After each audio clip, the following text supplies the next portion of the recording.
नमस्कार और Zareen international television के प्रिय दर्शकों का स्वागत है। मैं तनवीर सिंह हूँ और मैं आपको इस घंटे की ताज़ा खबरें लाने के लिए यहाँ हूँ। अखबार यूरासिया ने अपने लेख में लिखा है कि तालिबान के सत्ता में आने के बाद उज्बेकिस्तान अफगानिस्तान की सरजमी के जरिए दक्षिणी एशिया के बाजारों तक पहुंचने की कोशिश कर रहा है। लेख में यह भी जोड़ा गया है कि उज्बेकिस्तान ने इस लक्ष्य को हासिल करने के लिए विभिन्न क्षेत्रों में तालिबान के साथ कई समझौते भी किए हैं। इन समझौतों का एक मुख्य उद्देश्य दोनों देशों के बीच व्यापार की मात्रा को $3 अरब तक पहुंचाना बताया गया है।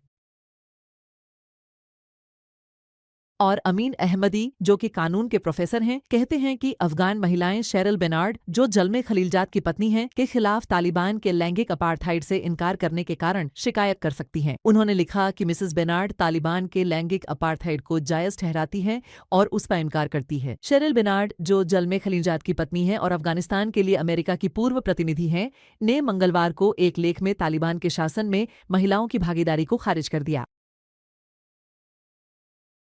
मुल्ला अख्तर मोहम्मद मंसूर, जो तालिबान के दूसरे नेता थे, आज से 9 साल पहले ईरान से लौटते समय पाकिस्तान के बलूचिस्तान में एक अमेरिकी ड्रोन द्वारा मारे गए थे। मंसूर के नेतृत्व के दौरान तालिबान क्षेत्रीय देशों के साथ अच्छे संबंध स्थापित करने में सफल रहे। तालिबान की खुफिया एजेंसी ने मौलवी बशीर अहमद हनफी, जो हेलमंद के एक प्रसिद्ध धर्मगुरु और लड़कियों की शिक्षा के समर्थक हैं, को मिस्र से लौटने के एक दिन बाद गिरफ्तार कर लिया है। हंसी के एक परिवार के सदस्य ने पुष्टि की है कि मौलवी बशीर अहमद हनफी पिछले 8 दिनों से लश्करगाह में कैद हैं। बताया गया है कि उनकी गिरफ्तारी का कारण अब तक स्पष्ट नहीं है। यह दूसरी बार है जब तालिबान ने इस धर्मगुरु को कैद किया है। एक अन्य खबर में सूत्रों का कहना है कि तालिबान की खुफिया एजेंसी ने मौलवी अब्दुल कादिर कानत को काबुल में गिरफ्तार किया है। अब्दुल कादिर कानत तालिबान के आलोचक धर्मगुरुओं में से एक हैं। उनकी गिरफ्तारी और स्वास्थ्य की स्थिति के बारे में कोई जानकारी उपलब्ध नहीं है। इस देश के प्रधानमंत्री शहबाज शरीफ ने पत्रकारों से बातचीत में कहा है कि सऊदी अरब पाकिस्तान और भारत के बीच वार्ता के लिए एक तटस्थ स्थान हो सकता है। पाकिस्तान के प्रधानमंत्री ने जोर देकर कहा है कि कश्मीर, पानी, व्यापार और पर्यटन के मुद्दे पाकिस्तान और भारत के बीच वार्ता के मुख्य बिंदु होंगे। शरीफ ने कहा है कि चीन में वार्ता भारत द्वारा कभी स्वीकार नहीं की जाएगी, लेकिन हम ये वार्ताएं सऊदी अरब या संयुक्त अरब अमीरात जैसे तटस्थ देशों में आयोजित कर सकते हैं। तालिबान के विदेश मंत्री अमीर खान मुत्ताकी ने भी चीन के पुनर्निर्माण और विकास प्रमुख से मुलाकात और बातचीत की है। तालिबान के विदेश मंत्रालय ने बताया है कि चीन ने स्वास्थ्य, ऊर्जा, कृषि और क्षमता निर्माण के क्षेत्रों में सहयोग का वादा किया है। यह उस समय की बात है जब अमीर खान मुत्ताकी ने चीन के विदेश मंत्री से मुलाकात में बीजिंग को तालिबान प्रशासन का सबसे महत्वपूर्ण आर्थिक साझेदार बताया है। चीन के विदेश मंत्री ने घोषणा की है कि पाकिस्तान और तालिबान ने सहमति जताई है कि वे जल्द ही एक दूसरे के देशों में राजदूत भेजेंगे। वांग यी ने कहा है कि चीन इस फैसले का स्वागत करता है और अफगानिस्तान तथा पाकिस्तान के बीच संबंधों को मजबूत करने के लिए अपना समर्थन जारी रखेगा। चीन के विदेश मंत्रालय ने एक बयान में लिखा है कि तालिबान और पाकिस्तान ने अपने राजनयिक संबंधों के स्तर को बढ़ाने की इच्छा जताई है।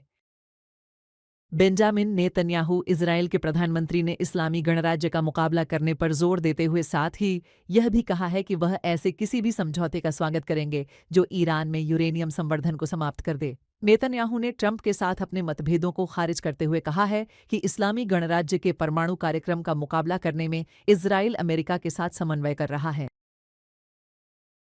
इसी बीच अब्बास अराक़ची, ईरान के विदेश मंत्री ने कहा है कि इस्लामी गणराज्य के खिलाफ धमकी की भाषा का कोई असर नहीं है। अराक़ची ने यह भी जोड़ा कि किसी में भी ईरान पर हमला करने की हिम्मत नहीं है। ईरान के विदेश मंत्री ने अल शबक चैनल के साथ एक साक्षात्कार में अमेरिका के साथ यूरेनियम संवर्धन को लेकर मतभेद को भी बुनियादी बताया है। अराक़ची ने यूरोप द्वारा मशे मैकेनिज्म को सक्रिय करने की धमकी को भी अव्यावहारिक और कानूनी आधार से रहित बताया है और चेतावनी दी है कि यूरोप को इस मैकेनिज्म को लागू करने के परिणामों को स्वीकार करना होगा। पाकिस्तान के विदेश मंत्रालय ने एक और भारतीय राजनयिक को आदेश दिया है कि वह 24 घंटे के भीतर देश छोड़ दे।